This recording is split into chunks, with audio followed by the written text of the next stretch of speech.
Okay, good morning students. So we were studying about the cases regarding the profit maximization condition 3. In that there were two cases. One case is short run case, one more was the long run case. In the short run, we are going to give the importance for average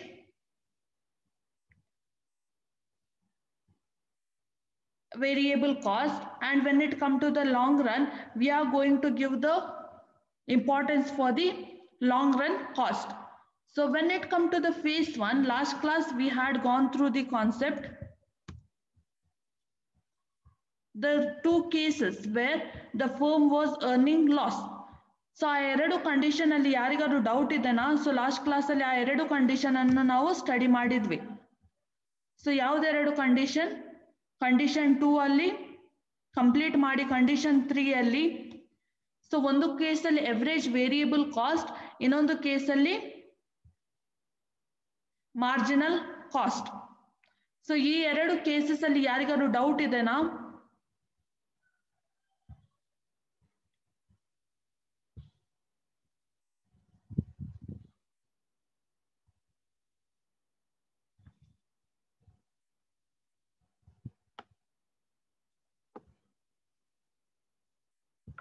Okay, so we have studied about the average variable cost and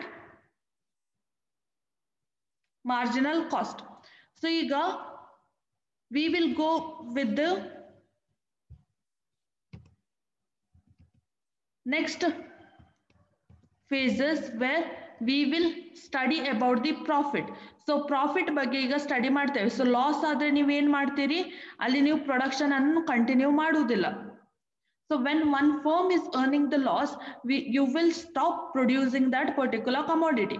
So ಎಲ್ಲಿ ತನಕ ನೀವು ವಸ್ತುಗಳನ್ನು produce ಮಾಡ್ತೀರಿ? Till where your price is going to be equal or greater than which cost? ಯಾವಾಗ ತನಕ ನೀವು produce ಮಾಡ್ತೀರಿ? ನಿಮ್ಮ ಪ್ರೈಸ್ ಯಾವುದಕ್ಕೆ ಗ್ರೇಟರ್ ಅಥವಾ ಈಕ್ವಲ್ ಆಗುವ ತನಕ ನೀವು ಶಾರ್ಟ್ ರನ್ ಅಲ್ಲಿ ಪ್ರೊಡ್ಯೂಸ್ ಮಾಡ್ತಾ ಹೋಗ್ತೀರಿ. when it is going to equal to the average variable cost. Very good. So average variable cost ಗೆ ಈಕ್ವಲ್ ಆಗುವ ತನಕ ನೀವು ಪ್ರೊಡ್ಯೂಸ್ ಮಾಡ್ತೀರಿ. ಒಂದ್ ವೇಳೆ ಪ್ರೈಸ್ ಎವರೇಜ್ ವೇರಿಯಬಲ್ ಗಿಂತ ಕಡಿಮೆ ಆಯಿತು, ಸೊ ಎವರೇಜ್ ವೇರಿಯಬಲ್ ಕಾಸ್ಟ್ ನಿಮ್ದು 10 ರೂಪೀಸ್ ಇದ್ದು ನಿಮ್ಮ ಪ್ರೈಸ್ 9 ಇರುವಾಗ ನೀವು ಏನ್ ಮಾಡ್ತೀರಿ? So in this condition what you will do?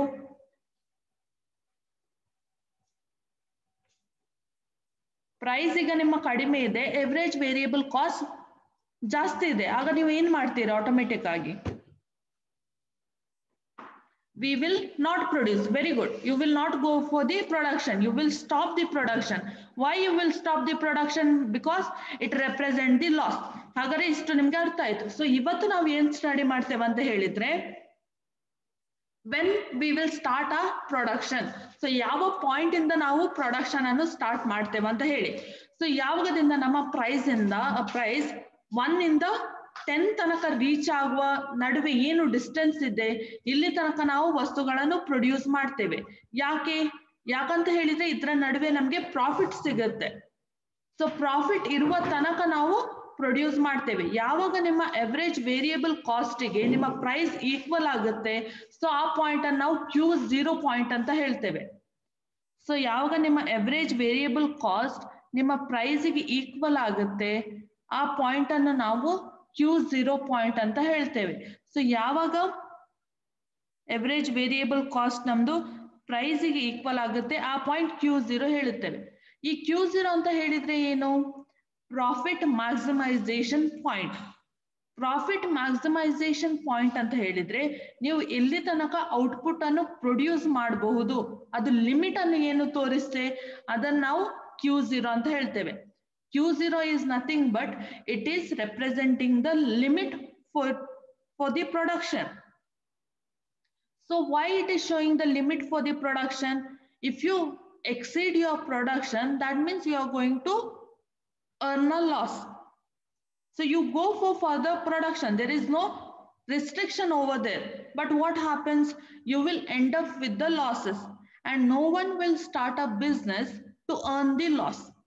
So you Q0 ಏನಿದೆ ಇದರ ನಂತರ ಕೂಡ ನೀವು ಪ್ರೊಡಕ್ಷನ್ ಮಾಡಬಹುದು. ಇಲ್ಲ ನಾನು Q0 ನಂತರ ಕೂಡ ನಾನು ಪ್ರೊಡಕ್ಷನ್ ಮಾಡ್ತೇನೆ, ನೀವು ಹೇಳಿದ್ರು ನಂಗೆ ಕೇಳಲಿಕ್ಕೆ ಇಲ್ಲ ಅಂತ ಹೇಳಿ ನೀವು ಪ್ರೊಡಕ್ಷನ್ ಮಾಡ್ಬೇಕಂತ ಹೇಳಿ ಡಿಸೈಡ್ ಮಾಡಿದ್ರೆ ಮಾಡ್ಬೋದು. ಆದ್ರೆ ಏನಾಗುತ್ತೆ ಪ್ರೊಡ್ಯೂಸ್ ಮಾಡಿದ್ರೆ Q0 ಪಾಯಿಂಟ್ ನಂತರ ನೀವು ಪ್ರೊಡ್ಯೂಸ್ ಮಾಡಿದ್ರೆ ಏನಾಗುತ್ತೆ? Yes, you will earn the loss. So ನೀವು ಹಾಗಾದ್ರೆ ಏನ್ ಮಾಡ್ತೀರಿ? ನಿಮ್ಮ ಪ್ರೊಡಕ್ಷನ್ ಅನ್ನು ಎಲ್ಲಿಗೆ ಲಿಮಿಟ್ ಮಾಡ್ತೀರಿ? ನಿಮ್ದು ಒಂದು ಇಂಡಸ್ಟ್ರಿ ಇದ್ರೆ ನೀವು ನಿಮ್ಮ ಪ್ರೊಡಕ್ಷನ್ ಅನ್ನು ಎಲ್ಲಿಗೆ ಲಿಮಿಟ್ ಮಾಡ್ತೀರಿ? Yes, you will limit when you will reach to the Q0.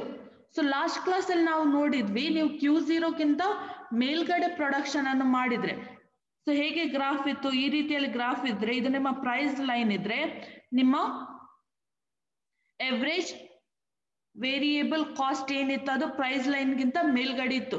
So ಆವಾಗ ನೀವು ಏನ್ ಮಾಡ್ತಿದ್ರಿ? ಇಷ್ಟು A, B, C, D ಇಷ್ಟು ಏರಿಯಾ ನೀವು ಲಾಸ್ ಅನ್ನು ಇನ್ಕರ್ಡ್ ಮಾಡ್ತಿದ್ರಿ, ಹೌದಾ ಅಲ್ವಾ? ನೆನಪಿದೆನಾ ನಿನ್ನೆ ಕ್ಲಾಸ್ ಕೇಳಿದ್ದು?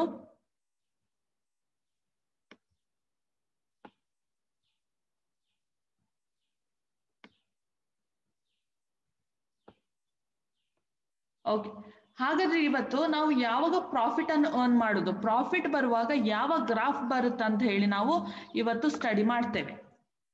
So here the geometric means the graphical representation of profit maximization in the short run. So this graph is there right here. You can see a graph. This graph represent the profit maximization for the short run. Given market price as a P, the output level of profit maximization firm is Q0. Here we are not using Q1, we are using Q0. Q0 means it is a profit maximization point.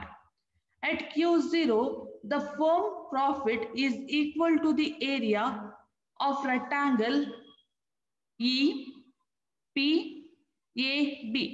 So EPAB. So ಈ ರೆಕ್ಟಾಂಗ್ಯುಲರಿಗೆ equal ಆಗುತ್ತೆ. So ಈ ರೆಕ್ಟಾಂಗ್ಯುಲರಿಗೆ equal ಆಗುದು ಅಂತ ಹೇಳಿದ್ರೆ this means you are earning the profit. ಇದು ಬೇರೆ ಏನಲ್ಲ, profit ನಿಮ್ದು. ಸೊ ಹೇಗೆ ನಮ್ಗೆ ಈ ಏರಿಯಾ ಸಿಕ್ಕಿತು? ಸೊ ಸುಮ್ಮನೆ ಯಾವ್ದಾದ್ರು ಏರಿಯಾವನ್ನು ನಾವು ಪ್ರಾಫಿಟ್ ಮ್ಯಾಕ್ಸಿಮೈಸೇಷನ್ ಏರಿಯಾ ಅಂತ ಹೇಳಿ ಕನ್ಸಿಡರ್ ಮಾಡ್ಲಿಕ್ಕೆ ಆಗುತ್ತಾ? ಸೊ ಪ್ರಾಫಿಟ್ ಮ್ಯಾಕ್ಸಿಮೈಸೇಷನ್ ಏರಿಯಾ ಅಂತ ಹೇಳಿ ನಾವು ಕನ್ಸಿಡರ್ ಮಾಡ್ಬೇಕ್ರೆ ಏನನ್ನು ನಾವು ಫಸ್ಟ್ ಎಂಡ್ ಅಪ್ ಮಾಡಬೇಕು? So we have to fulfil the 3 conditions. At least first 2 condition ಅನ್ನು ಫುಲ್ಫಿಲ್ ಮಾಡಿ ಥರ್ಡ್ ಫಸ್ಟ್ ಫೇಸ್ ಅದ್ದು ಶಾರ್ಟ್ ರನ್ ಅದು ಕಂಡೀಷನ್ ಅನ್ನು ಫುಲ್ಫಿಲ್ ಮಾಡಬೇಕು. ಸೊ ಈಗ ನಿಮ್ಗೆ ಫಸ್ಟ್ ಬೇಕಿದ್ದದ್ದು ಪ್ರೈಸ್. ಫಸ್ಟ್ ಕಂಡೀಷನ್ ಏನ್ ಹೇಳುತ್ತೆ? ಸೊ ಇವತ್ತಿನ ಕ್ಲಾಸಲ್ಲಿ ನಾ ಹೇಳಿದೆ, ನೀವು ಆನ್ಸರ್ ಮಾಡಬೇಕು, ನಾನು ನಿಮ್ಗೆ ಜಸ್ಟ್ ಸೊಲ್ಯೂಷನ್ ಕೊಡ್ತೆ ಅಷ್ಟೇ. ಸೊ ಫಸ್ಟ್ ಕಂಡೀಷನ್ ಏನ್ ಹೇಳುತ್ತೆ? Price should equal to the marginal cost. So ಹಾಗಾದ್ರೆ ಇಲ್ಲಿ ಪ್ರೈಸ್ ಲೈನ್ ಇದೆ. ಸೊ ಮಾರ್ಜಿನಲ್ ಕಾಸ್ಟ್ ಕರ್ವ್ ಕಾಣ್ತಾ ಇದೆನಾ? ಸೊ ಇಲ್ಲಿ ಮಾರ್ಜಿನಲ್ ಕಾಸ್ಟ್ ಕರ್ವ್ ಇದೆ, ಇಲ್ಲಿ ಪ್ರೈಸ್ ಕರ್ವ್ ಇದೆ. ಸೊ ಫಸ್ಟ್ ಕಂಡೀಷನ್ ಏನ್ ಹೇಳುತ್ತೆ? The price should equal to the marginal cost.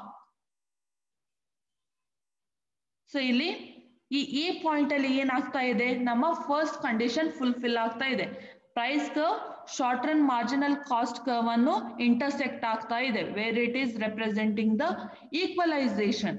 So ನೆನಪಿಟ್ಕೊಳ್ಳಿ, SMC ಅಂತ ಹೇಳಿದ್ರೆ short run marginal cost, LMC ಅಂತ LRMC ಅಂತ ಹೇಳಿದ್ರೆ ಲಾಂಗ್ ರನ್ ಮಾರ್ಜಿನಲ್ ಕಾಸ್ಟ್. ಈ ಮಾರ್ಜಿನಲ್ ಕಾಸ್ಟ್ ಏನಿದೆ ಅದು ಕಾನ್ಸ್ಟೆಂಟ್, ಅದನ್ನು ಚೇಂಜ್ ಮಾಡ್ಲಿಕ್ಕೆ ಹೋಗ್ಬೇಡಿ.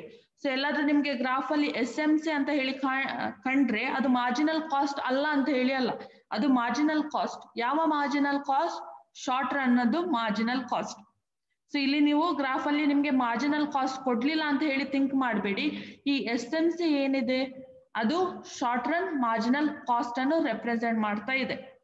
ಓಕೆ, ಸೊ ಇಲ್ಲಿ ಏನಾಗ್ತಾ ಇದೆ ಎ ಪಾಯಿಂಟ್ ಅಲ್ಲಿ ನಮ್ಮ ಫಸ್ಟ್ ಕಂಡೀಷನ್ ಫುಲ್ಫಿಲ್ ಆಯ್ತು. ಸೊ ಸೆಕೆಂಡ್ ಕಂಡೀಷನ್ ಏನು? Yes, marginal cost must be non decreasing at Q0. So at Q0 ನಮ್ಮ ಮಾರ್ಜಿನಲ್ ಕಾಸ್ಟ್ ಇನ್ಕ್ರೀಸ್ ಆಗ್ತಾ ಇರಬೇಕು, ಇದು ರೆಡ್ಯೂಸ್ ಆಗಬಾರ್ದು. ಸೊ ಸೆಕೆಂಡ್ ಕಂಡೀಷನ್ ಫುಲ್ಫಿಲ್ ಆಗ್ತಾ ಉಂಟಾ? ವೆದರ್ ಇಟ್ ಇಸ್ ಫುಲ್ಫಿಲ್ಲಿಂಗ್ ಆ ಸೆಕೆಂಡ್ ಕಂಡೀಷನ್. ಈ ಎ ಪಾಯಿಂಟ್ ಅಲ್ಲಿ ನಮ್ಮ ಸೆಕೆಂಡ್ ಕಂಡೀಷನ್ ಫುಲ್ಫಿಲ್ ಆಗ್ತಾ ಉಂಟಾ ಇಲ್ವಾ? So you can use the chat box. Yes, it is fulfilling our second, even our second condition. Okay, so ಈಗ ನಾವು ಥರ್ಡ್ ಕಂಡೀಷನ್ಗೆ ಹೋಗುವ. ಸೊ ಥರ್ಡ್ ಕಂಡೀಷನ್ ನಮ್ಗೆ ಏನ್ ಹೇಳ್ತಾ ಇದೆ? ಸೊ ಈಗ ನಾವು ಶಾರ್ಟ್ ರನ್ ಬಗ್ಗೆ ಮಾತಾಡ್ತಾ ಇದ್ದೇವೆ. ಸೊ ಶಾರ್ಟ್ ರನ್ ಅಲ್ಲಿ ಯಾವ ಕಂಡೀಷನ್ ನಮ್ಗೆ ಅಪ್ಲಿಕೇಬಲ್ ಆಗುತ್ತೆ?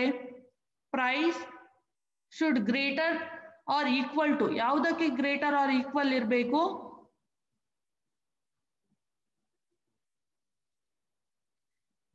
Very good, it should be greater or equal to the average variable cost. So ಇಲ್ಲಿ ನಿಮ್ಗೆ ಎಲ್ಲಾದ್ರೂ ಎವರೇಜ್ ವೇರಿಯಬಲ್ ಕಾಸ್ಟ್ ಕಾಣ್ತಾ ಇದೆನಾ? ಸೊ ಇಲ್ಲಿ, so this is average variable cost. ಈಗ ಈ ಎವರೇಜ್ ವೇರಿಯಬಲ್ ಕಾಸ್ಟ್ ಪ್ರೈಸ್ ಗಿಂತ ಮೇಲ್ಗಡೆ ಇದೆನಾ ಅಥವಾ ಪ್ರೈಸ್ ಲೈನ್ ಗಿಂತ ಕೆಳಗಡೆ ಇದೆನಾ? It is below the price line. So ಇದು ನಮ್ದು ಈ ಲೈನ್ ಏನಿದೆ, this is price line. So ಈ ಪ್ರೈಸ್ ಲೈನ್ ಗಿಂತ ಕೆಳಗಡೆ ಇದೆ. ಸೊ ಪ್ರೈಸ್ ಲೈನ್ ಗಿಂತ ಕೆಳಗಡೆ ಇದ್ರೆ ಅದು ಏನನ್ನು ರೆಪ್ರೆಸೆಂಟ್ ಮಾಡ್ತದೆ? So if the average variable cost is below the price line, then what it represent? Yes, it represent the profit, and the same time it is representing that price is greater than average variable cost. So this is directly the representation of the third equation. So ಇಲ್ಲಿ ನಮ್ಮ third equation fulfill ಆಗ್ತಾ ಇದೆ. So ಏನ್ ನಮ್ಮ third condition? Average variable cost should be below than the price. Price ಗಿಂತ ಅದು ಕೆಳಗಡೆ ಇರಬೇಕು. ಸೊ ಈ ನಮ್ಮ ಥರ್ಡ್ ಕಂಡೀಷನ್ ಕೂಡ ಈ ಪಾಯಿಂಟ್ ಅಲ್ಲಿ ಫುಲ್ಫಿಲ್ ಆಯ್ತು. ಸೊ ಈಗ ನಾವ್ ಏನ್ ಮಾಡ್ತೇವೆ? ಎವರೇಜ್ ವೇರಿಯಬಲ್ ಕಾಸ್ಟ್ಗೆ ಒಂದು ಸ್ಟ್ರೇಟ್ ಲೈನ್. ಸೊ ಯಾವಾಗ ನಮ್ಗೆ ಒಂದು ಪಾಯಿಂಟ್ ಸಿಗುತ್ತೆ, ನಮ್ಮ ಮೂರು ಕಂಡೀಷನ್ ಕೂಡ ಫುಲ್ಫಿಲ್ ಆಗುವ ಏರಿಯಾ ನಮ್ಗೆ ಕಾಣುತ್ತೆ, ಸೊ ಈ ಲೈನ್ ಅನ್ನು ನಾವು ಡ್ರಾ ಮಾಡ್ತೇವೆ. ಸೊ ಫಸ್ಟ್ ನಮ್ಗೆ ಯಾವ ಪಾಯಿಂಟ್ ಸಿಕ್ಕಿತು, ಫಸ್ಟ್ ಕಂಡೀಷನ್ ಫುಲ್ಫಿಲ್ ಆಗುವ ಯಾವ ಪಾಯಿಂಟ್ ಸಿಕ್ಕಿತು ಅಲ್ಲಿಂದ ನಾವು ಒಂದು ಸ್ಟ್ರೇಟ್ ಲೈನ್ ಅನ್ನು ಡ್ರಾ ಮಾಡ್ತೇವೆ. ಆ ಲೈನ್ ಅನ್ನು ನಾವು Q0 ಅಂತ ಹೇಳಿ ಹಾಕ್ತೇವೆ. ಸೊ ಈ ಲೈನ್ ಅನ್ನು ನಾವು ಈ ಪಾಯಿಂಟ್ ಇಂದ ಸ್ಟ್ರೇಟ್ ಆಗಿ ಒಂದು ಲೈನ್ ಅನ್ನು ಡ್ರಾ ಮಾಡಿದ್ವಿ. ಆಗ ನಮ್ಗೆ ಏನ್ ಸಿಕ್ಕಿತ್ತು? Q0 ಸಿಕ್ಕಿತ್ತು. ಸೊ ಈಗ ನಾವು ಪ್ರಾಫಿಟ್ ಅನ್ನು ಕೌಂಟ್ ಮಾಡಬೇಕು. ಹೇಗೆ ಕೌಂಟ್ ಮಾಡ್ತೇವೆ? ಈ ಲೈನ್ ಏನಿದೆ Q0 ಲೈನ್, ಎಲ್ಲಿ short run average cost, short run average cost ಅನ್ನು ಎಲ್ಲಿ ಇಂಟರ್ಸೆಕ್ಟ್ ಆಗುತ್ತೆ, ಎಲ್ಲಿ ಅದು ಟಚ್ ಆಗುತ್ತೆ, ಅಲ್ಲಿಂದ ನಾವು ಒಂದು ಸ್ಟ್ರೇಟ್ ಲೈನ್ ಅನ್ನು ಡ್ರಾ ಮಾಡ್ತಾ ಇದ್ದೇವೆ. ಸೊ ಇಲ್ಲಿ ಇನ್ನೊಂದು ಲೈನ್ ಅನ್ನು ಡ್ರಾ ಮಾಡಿದ್ವಿ. ಸೊ ಈ ಲೈನ್ ಅನ್ನು ಡ್ರಾ ಮಾಡುವಾಗ ನಮ್ಗೆ ಏನು ಈ ಏರಿಯಾ ಕಾಣುತ್ತೆ, ಒಂದು ಬಾಕ್ಸ್ ಏನು ಕಾಣುತ್ತೆ, ಆ ಬಾಕ್ಸ್ ಅನ್ನು ನಾವು ಪ್ರಾಫಿಟ್ ಅಂತ ಹೇಳಿ ಕನ್ಸಿಡರ್ ಮಾಡ್ತೇವೆ. ಶಾರ್ಟ್ ರನ್ ಅಲ್ಲಿ ಈ ಏರಿಯಾ ಏನಿದೆ, ಈ ಏರಿಯಾವನ್ನು ನಾವು ಪ್ರಾಫಿಟ್ ಅಂತ ಹೇಳಿ ಕನ್ಸಿಡರ್ ಮಾಡ್ತೇವೆ. ಸೊ ಹಾಗಾದ್ರೆ ಶಾರ್ಟ್ ರನ್ ಅದು ಏರಿಯಾ ನೀವು ಹೇಗೆ ಫೈಂಡ್ ಔಟ್ ಮಾಡಬಹುದು ಅಂತ ಹೇಳಿ.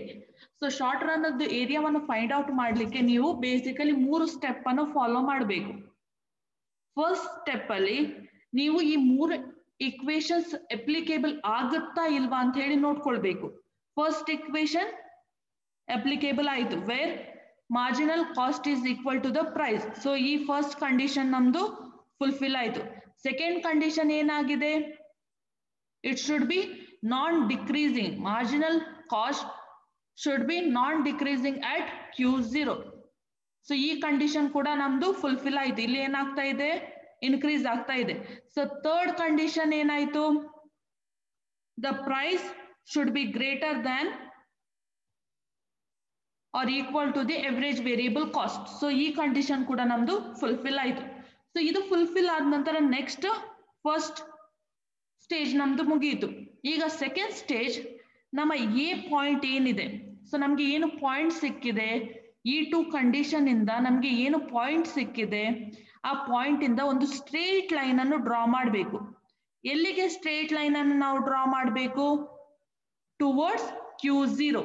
Q0ಗೆ ನಾವು ಒಂದು ಸ್ಟ್ರೇಟ್ ಲೈನ್ ಅನ್ನು ಡ್ರಾ ಮಾಡಬೇಕು. ಓಕೆ, ಸೊ ಯು Q0ಗೆ ಸ್ಟ್ರೇಟ್ ಲೈನ್ ಡ್ರಾ ಮಾಡುವಾಗ ನಮ್ದು ಸೆಕೆಂಡ್ ಸ್ಟೇಜ್ ಕೂಡ ಕಂಪ್ಲೀಟ್ ಆಯಿತು. ಈಗ ಥರ್ಡ್ ಸ್ಟೇಜಿಗೆ ಏನ್ ಮಾಡಬೇಕು? ಎಲ್ಲಿ ಈ ಲೈನ್ ಎವರೇಜ್ ವೇರಿಯಬಲ್ ಕಾಸ್ಟ್, ನಮ್ಮ ಎವರೇಜ್ ವೇರಿಯಬಲ್ ಕಾಸ್ಟ್ ಕರ್ವ್ ಅನ್ನು ಎಲ್ಲಿ ಇದು ಇಂಟರ್ಸೆಕ್ಟ್ ಆಗುತ್ತೆ ಅಲ್ಲಿಂದ towards OY Axis, towards OY axis we have to draw another straight line. Now we are able to see one rectangular. So ನಮ್ಗೆ ಈಗ ಒಂದು area ಕಾಣುತ್ತೆ. ಸೊ ಆ ಏರಿಯಾವನ್ನು ನಾವು ಏನಂತ ಹೇಳ್ಬೋದು? This is the profit area. I request to the student to off your camera. If you are not going to off your camera, then I have to remove you from the class. So ಯಾರದೆಲ್ಲ camera on ಇದೆ camera off ಮಾಡ್ಕೊಳ್ಳಿ, ಇಲ್ಲದ್ರೆ ನಿಮ್ಮನ್ನು automatic ಆಗಿ ನಾ class ಇಂದ remove ಮಾಡ್ತೆ.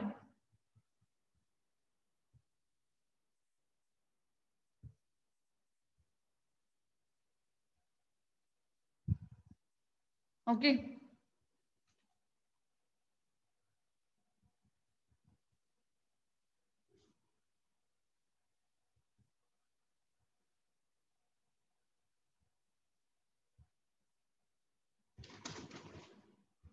so I hope you are clear with this concept, how to identify the profit area for the short run in the perfect competition. So is there anyone having doubt in this concept? ಹೇಗೆ ಈ ಏರಿಯಾವನ್ನು find out ಮಾಡೋದು ಅಂತ ಹೇಳಿ ಯಾರಿಗಾದ್ರೂ doubt ಇದೆನಾ? So ಯಾಕಂತ ಹೇಳಿದ್ರೆ ಈ ಗ್ರಾಫ್ ಅನ್ನು ನೀವೇ ಎಕ್ಸಾಮ್ ಅಲ್ಲಿ ಡ್ರಾ ಮಾಡಬೇಕು. ಸೊ ಯಾವಾಗ ನಿಮ್ಗೆ profit maximisation in the short run ಅಂತ ಕೇಳ್ತಾರೆ, ಆಗ ನೀವೇ ಇದನ್ನು ಡ್ರಾ ಮಾಡ್ಲಿಕ್ಕೆ ಗೊತ್ತಿರಬೇಕು. ಸೊ ಯಾರಿಗಾದ್ರೂ ಡೌಟ್ ಇದೆನಾ? ಸೊ 3 ಸ್ಟೇಜಸ್ ಅನ್ನು ನೀವು ಫಾಲೋ ಮಾಡಬೇಕು. I'll repeat once again. So ನೀವು 3 ಸ್ಟೇಜಸ್ ಅನ್ನು ಫಾಲೋ ಮಾಡಬೇಕು. ಫಸ್ಟ್ ಸ್ಟೇಜ್ ಅಲ್ಲಿ ನೀವು 3 ಕಂಡೀಷನ್ ಅಪ್ಲಿಕೇಬಲ್ ಆಗುತ್ತಾ ಇಲ್ವಾ ಅಂತ ಹೇಳಿ ನೋಡ್ಬೇಕು.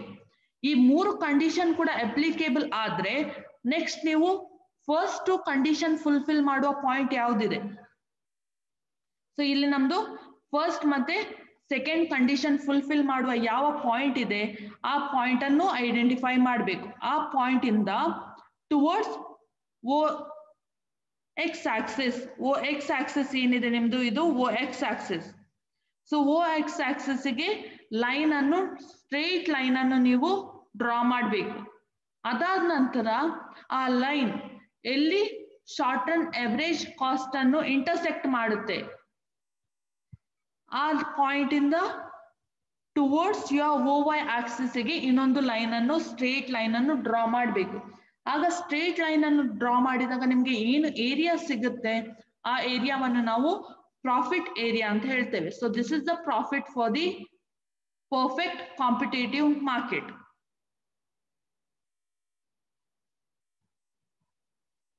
So is there anyone having doubt?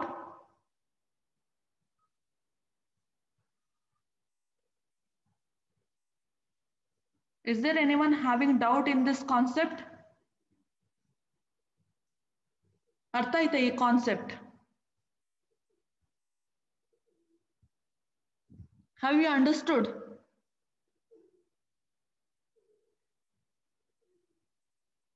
So ಇದು ಅರ್ಥ ಆಗ್ಬೇಕಿದ್ರೆ ನಿಮ್ಗೆ 3 ಏನು ಕಂಡೀಷನ್ ನಾನು 1 ವೀಕ್ ಇಂದ ಮಾಡ್ತಾ ಇದ್ದೇನೆ ಆ ಕಂಡೀಷನ್ ಪರ್ಫೆಕ್ಟ್ ಆಗಿ ಗೊತ್ತಿರ್ಬೇಕು, ಆಗ ಮಾತ್ರ ಈ ಗ್ರಾಫ್ ಅರ್ಥ ಆಗುತ್ತೆ. ಸೊ ಒಂದ್ ವೇಳೆ ಆ ಇಕ್ವೇಶನ್ ನಿಮ್ಗೆ ನೆನಪಿಲ್ಲ ಅಂತ ಹೇಳಿದ್ರೆ ಇಲ್ಲಿ ನೀವು ಯಾವ್ದು ಯಾವ ಲೈನ್ ಯಾಕೆ ಡ್ರಾ ಮಾಡ್ತಿದ್ದಾರೆ ಏನು ಅರ್ಥ ಆಗುದಿಲ್ಲ. ಸೊ ಅದಕ್ಕೋಸ್ಕರ ನಾನು ಹೇಳಿದ್ದೆ ಇಕ್ವೇಶನ್ ಅನ್ನು ಕಲ್ತು ಬನ್ನಿ, 3 ಇಕ್ವೇಶನ್ ಅನ್ನು ನೆನಪಿಟ್ಕೊಂಡು ಬನ್ನಿ ಅಂತ ಹೇಳಿ. ಓಕೆ, ಸೊ ಹಾಗಾದ್ರೆ ನಿಮ್ಗೆ ಶಾರ್ಟ್ ರನ್ ಹೇಗೆ ಮಾಡುದು ಅಂತ ಹೇಳಿ ಅರ್ಥ ಆಯ್ತು. ಸೊ ಒಂದ್ಸತಿ ನಿಮ್ಗೆ ಶಾರ್ಟ್ ರನ್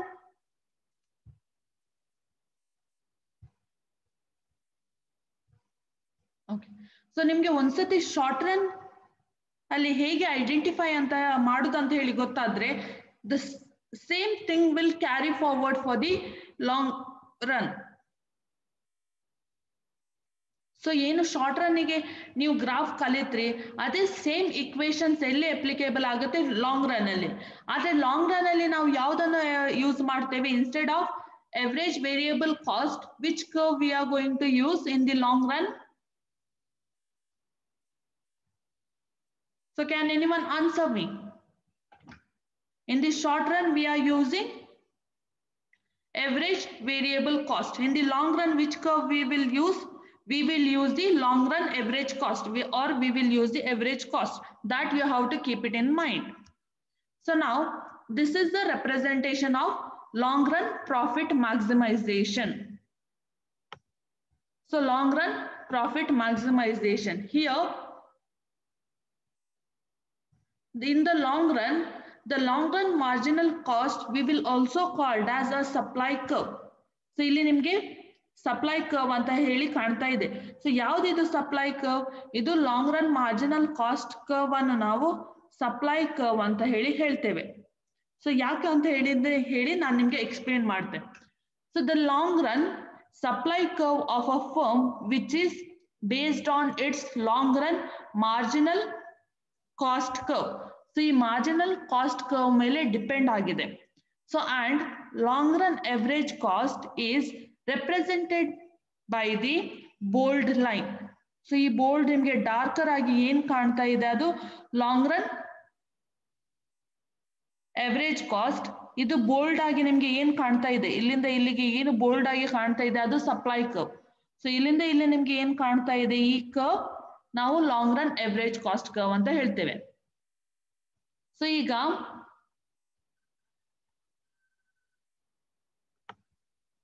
ಲಾಂಗ್ ರನ್ನಿಗೆ ಬರುವಾಗ ಪ್ರಾಫಿಟ್ ಅನ್ನು ನಾವು ಹೇಗೆ ಐಡೆಂಟಿಫೈ ಮಾಡುದಂತ ಹೇಳಿ. ಸೊ ಸೇಮ್ ಏನು ಎರಡು ಕಂಡೀಷನ್ ಇತ್ತು ಆ ಮೂರು ಕಂಡೀಷನ್ಗಳನ್ನು ಕೂಡ ನಾವು ಇಂಪ್ಲಿಮೆಂಟ್ ಮಾಡಬೇಕು. ಸೊ ಇಲ್ಲಿ ನಮಗೆ ಪ್ರೈಸ್ ಲೈನ್ ಸಿಗುವುದಿಲ್ಲ. ಸೊ ಈ ಲೈನ್ ಅನ್ನು ನಾವು ಪ್ರೈಸ್ ಲೈನ್ ಅಂತ ಕೂಡ ಹೇಳ್ಬೋದು. ಸೊ ಈ ಲೈನ್ ಅನ್ನು ನಾವು ಕಂಟಿನ್ಯೂ ಮಾಡಿದ್ರೆ so we can name it as a even a price line. Okay. So long ರನ್ನಿಗೆ ಬರುವಾಗ ಏನು ಇಕ್ವೇಶನ್ ಹೇಳುತ್ತೆ? First condition where the price should equal to the marginal cost. So price line marginal cost ಅನ್ನು equalise ಮಾಡ್ತಾ ಇದ್ದೇನಾ?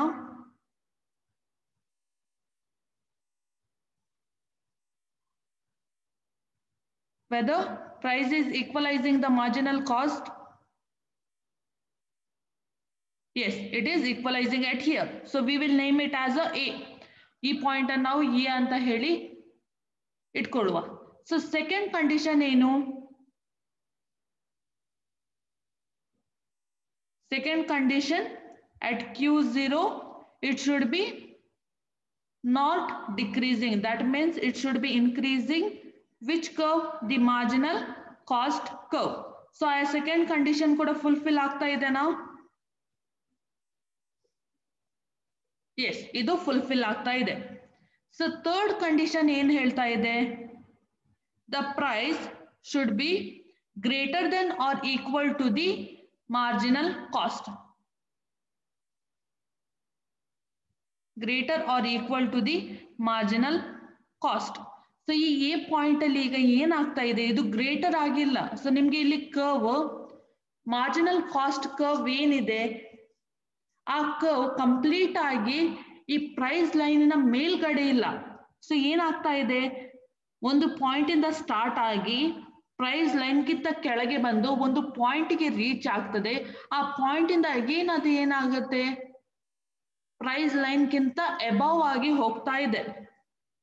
So ಇದು ನಿಮ್ದು graph ಆದ್ರೆ if it is your price line, then marginal cost curve ಹೇಗೆ ಬರ್ತಾ ಇದೆ? ಒಂದು ಪಾಯಿಂಟ್ ಇಂದ ಸ್ಟಾರ್ಟ್ ಆಗುತ್ತೆ. ಸ್ಟಾರ್ಟ್ ಆಗಿ it will come below your price line. After that it will reach to one point, then again it will go above to the price line. ಹೌದಲ್ವಾ? So ಈ area ಏನಿದೆ, ಸೊ ಈ ಏರಿಯಾವನ್ನು ನಾವು so ಈ area ಏನಿದೆ ಆ ಏರಿಯಾವನ್ನು ನಾವು where price is greater than or equal to the marginal cost ಅಂತ ಹೇಳ್ಬೋದು. ಯಾಕೆ? ಒಂದ್ ವೇಳೆ ನಿಮ್ಮ ಪ್ರೈಸ್ 10 ರೂಪೀಸ್ ಇದ್ರೆ ನಿಮ್ಮ ಮಾರ್ಜಿನಲ್ ಕಾಸ್ಟ್ ಕೂಡ ಇಲ್ಲಿ ಎಷ್ಟಿರುತ್ತೆ? ಲಾಂಗ್ ರನ್ ಮಾರ್ಜಿನಲ್ ಕಾಸ್ಟ್ ಅದು ಕೂಡ ಈಕ್ವಲ್ ಟು 10. ಸೊ ಆ ಪಾಯಿಂಟ್ ಅನ್ನು ನಾವು ಇಲ್ಲಿ ಹೇಳ್ಬೋದು.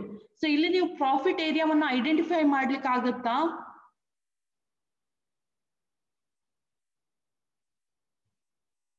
ಸೊ ಇಲ್ಲಿ ನೀವು ಪ್ರಾಫಿಟ್ ಏರಿಯಾವನ್ನು ಐಡೆಂಟಿಫೈ ಮಾಡ್ಲಿಕ್ಕೆ ಆಗುತ್ತಾ?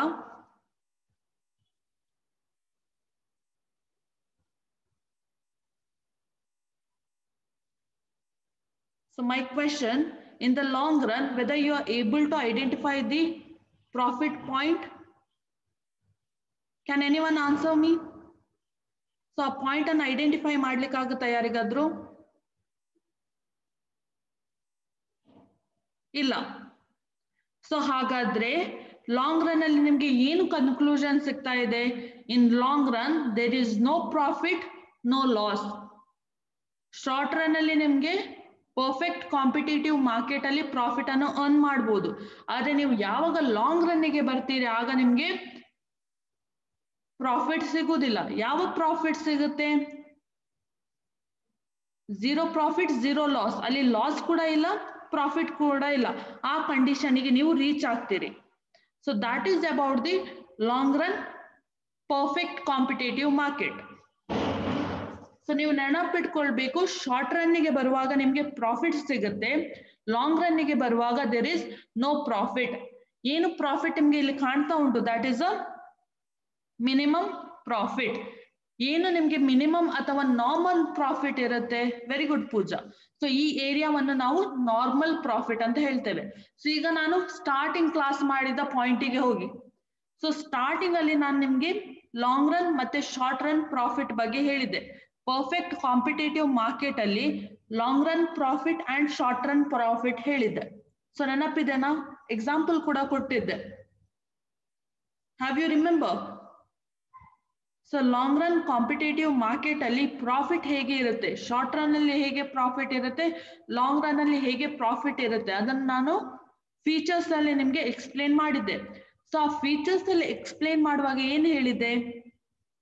When it comes to the short run, one perfect competitive market will earn the supernormal or profit.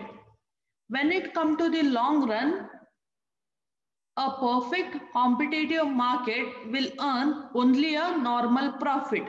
ಖಾಲಿ ನಾರ್ಮಲ್ ಪ್ರಾಫಿಟ್ ಅನ್ನು ಮಾತ್ರ ಅರ್ನ್ ಮಾಡುತ್ತೆ ಅಂತ ಹೇಳಿದ್ದೆ. ಸೊ ಎಲ್ಲರೂ ಕೇಳಿದ್ದೆ ನೆನಪಿದೆನಾ?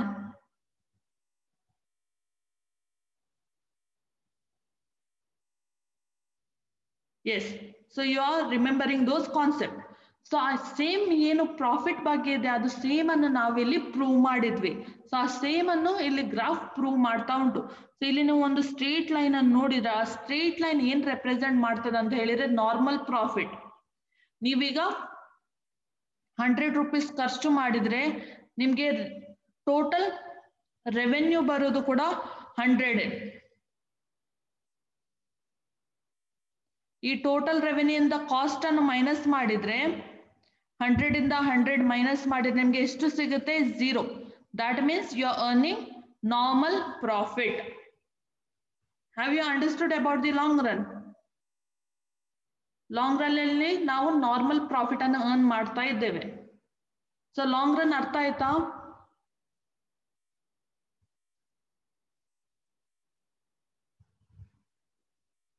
ಸೊ ಅರ್ಥ ಆಗ್ತಾ ಉಂಟಾ ಲಾಂಗ್ ರನ್ ಬಗ್ಗೆ?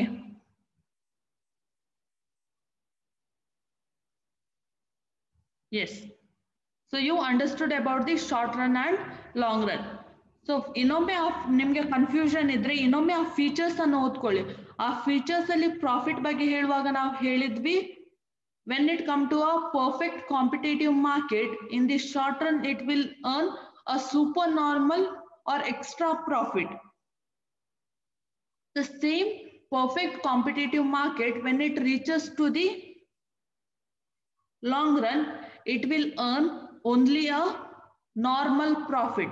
Normal profit means where there is no loss, no profit, zero profit. ಅದನ್ನ ನಾವು economics ಅಲ್ಲಿ ನಾರ್ಮಲ್ ಪ್ರಾಫಿಟ್ ಅಂತ ಹೇಳ್ತೇವೆ. So this is about the perfect competitive market. So ಯಾಕೆ ಇದು ನಾರ್ಮಲ್ ಪ್ರಾಫಿಟ್ ಅನ್ನು ಅರ್ನ್ ಮಾಡ್ತದ ಅಂತ ಹೇಳಿದ್ರೆ, ಸೊ ನೀವು ನೋಡಿ ಈಗ ಯಾವ್ದಾದ್ರು ಒಂದು ಶಾಪ್ ಅನ್ನು ನೀವು ಸ್ಟಾರ್ಟ್ ಮಾಡಿದ್ರಿ, ಫ್ರೂಟ್ ಶಾಪ್ ಅನ್ನು ಸ್ಟಾರ್ಟ್ ಮಾಡಿದ್ರಿ. ಸೊ ಫ್ರೂಟ್ ಶಾಪಿಗೆ ಬರುವಾಗ ನಿಮ್ಗೆ ಬೇಸಿಗೆಗಾಲದಲ್ಲಿ ಹೆಚ್ಚು ನಿಮ್ಗೆ ಕಸ್ಟಮರ್ ಬರುತ್ತಾರೆ. ಯಾಕಂತ ಹೇಳಿದ್ರೆ ಆ ಟೈಮಲ್ಲಿ ಜನರು ಹೆಚ್ಚು ಫ್ರೂಟ್ಸ್ ಅನ್ನು ಕನ್ಸ್ಯೂಮ್ ಮಾಡ್ತಾರೆ. ಸೊ ಏನ್ ಮಾಡ್ತೀರಿ ನೀವು ನೋಡ್ಬೋದು, ಅಲ್ಲಿ ಜನರು ಚಿಕ್ಕ ಚಿಕ್ಕ ಸ್ಟಾಲ್ ಗಳನ್ನ ಹಾಕಿ ಅಥವಾ ಅಂಗಡಿಗಳನ್ನು ಹಾಕಿ ಫ್ರೂಟ್ಸ್ ಅನ್ನು ಮಾರ್ಲಿಕ್ಕೆ ಸ್ಟಾರ್ಟ್ ಮಾಡ್ತಾರೆ. ಆಗ ಅದು ಯಾವುದು short run period. So short run period ಅಲ್ಲಿ ಅವರಿಗೆ ಸೂಪರ್ ನಾರ್ಮಲ್ ಪ್ರಾಫಿಟ್ ಇರುತ್ತೆ. ಫ್ರೂಟ್ಸ್ ಗಳು ಕೂಡ ನಿಮ್ಗೆ ಕಡಿಮೆ ರೇಟ್ ಅಲ್ಲಿ ಸಿಗುತ್ತೆ, ಕಸ್ಟಮರ್ ಕೂಡ ಹೆಚ್ಚು ಜನರು ಇರ್ತಾರೆ. ಸೊ ನೀವು ಅದನ್ನು ಕಡಿಮೆ ಬೆಲೆಯಲ್ಲಿ ಎಲ್ಲರೂ ಮಾರ್ಲಿಕ್ಕೆ ಸ್ಟಾರ್ಟ್ ಮಾಡ್ತಾರೆ. ನೀವು ಕೂಡ ಅದನ್ನು ಕಡಿಮೆ ಅಮೌಂಟ್ ಅಲ್ಲಿ ಮಾರೋದ್ರಿಂದ ಹೆಚ್ಚು ಜನರು ಬಂದು ಪರ್ಚೇಸ್ ಮಾಡ್ತಾರೆ, ನಿಮ್ಗೆ ಸೂಪರ್ ನಾರ್ಮಲ್ ಪ್ರಾಫಿಟ್ ಇರುತ್ತೆ. ಸೊ ಅದೇ ನೀವು ಮಳೆಗಾಲಕ್ಕೆ ಮೂವ್ ಆಗುವಾಗ, ಮಳೆಗಾಲ ಬರುವಾಗ ಏನಾಗುತ್ತೆ, ಒಂದೊಂದೇ ಅಂಗಡಿಗಳು ಕಮ್ಮಿ ಆಗ್ತಾ ಹೋಗುತ್ತೆ. ಸೊ ಯಾಕೆ ಒಂದೊಂದೇ ಅಂಗಡಿಗಳು ಕಮ್ಮಿ ಆಗ್ತಾ ಹೋಗುತ್ತೆ? That is about the long run. So long run ಅಲ್ಲಿ ಮಳೆಗಾಲದಲ್ಲಿ ಹೆಚ್ಚು ಜನರು ಫ್ರೂಟ್ಸ್ ಅನ್ನು ಪರ್ಚೇಸ್ ಮಾಡುವುದಿಲ್ಲ. ಸೊ ನಿಮ್ಗೆ ಏನು ಫ್ರೂಟ್ಸ್ ಅನ್ನು ನೀವು ತರ್ತೀರಿ, ಆ ಫ್ರೂಟ್ಸಿಗೂ ಹೆಚ್ಚು ಪ್ರೈಸ್ ಇರುತ್ತೆ. ಯಾಕಂತ ಹೇಳಿದ್ರೆ ಅದು ಫ್ರೂಟ್ಸ್ ಅದು ಸೀಸನ್ ಅಲ್ಲ. ಸೊ ನೀವು ಹೆಚ್ಚು ಬೆಲೆಗೆ ಮಾರಬೇಕಾಗುತ್ತೆ. ಸೊ ಎಲ್ಲ ಅಂಗಡಿಗಳು ಹೆಚ್ಚು ಬೆಲೆಗೆ ಮಾರ್ತಾರೆ. ಸೊ ಆಗ ಕಸ್ಟಮರ್ನ ನಂಬರ್ ಏನಾಗುತ್ತೆ, ಆಟೋಮೆಟಿಕ್ ಆಗಿ ಮಳೆಗಾಲದಲ್ಲಿ ಕಡಿಮೆ ಆಗುತ್ತೆ. ಯಾಕಂತ ಹೇಳಿದ್ರೆ ಮಳೆಗಾಲದಲ್ಲಿ ನೀವು ಕೆಲವೊಂದು ಫ್ರೂಟ್ಸ್ ಗಳನ್ನು ತಿಂದ್ರೆ ನಿಮ್ಗೆ ಶೀತ ಇರ್ಬೋದು ಅಥವಾ ಬೇರೆ ಹೆಲ್ತ್ ಪ್ರಾಬ್ಲಮ್ ಸ್ಟಾರ್ಟ್ ಆಗುತ್ತೆ. ಸೊ ಆಗ ಏನ್ ಮಾಡ್ತದೆ, ಕೆಲವೊಂದು ಇಂಡಸ್ಟ್ರಿಗಳು ಮಾತ್ರ, ಕೆಲವೊಂದು ಅಂಗಡಿಗಳು ಮಾತ್ರ ಉಳಿತವೆ. ಸೊ ಅವರಿಗೆ ಏನ್ ಮಾಡ್ತಾರೆ, ನಾರ್ಮಲ್ ಪ್ರಾಫಿಟ್ ಅಲ್ಲಿ ಬಿಸ್ನೆಸ್ ಅನ್ನು ಮಾಡ್ತಾ ಇರ್ತಾರೆ. Okay, this is about perfect competitive market. So ಯಾಕೆ ಜನರು ಬರ್ತಾರೆ, ಪ್ರೊಡ್ಯೂಸರ್ ಬರ್ತಾರೆ ಹೋಗ್ತಾರೆ? ಸೊ ಫಸ್ಟ್ ಫೀಚರ್ ಅಲ್ಲಿ ನಾವು ಸ್ಟಡಿ ಮಾಡಿದ್ವಿ free entry and free exit. Because one producer anytime he can enter to the market and he is having the freedom anytime he can leave the market. When the producer will come to know that he is earning the profit, he will earn the market. When he will realize that he is going to get the loss, that time he will exit from the market. When he is getting normal profit, he will exit from the market. So we have only 1 minute. So is there anyone having doubt about this short run and long run profit maximization in perfect competitive market? Have you understood the concept? Artha aita class? So you can use the chat box. Okay.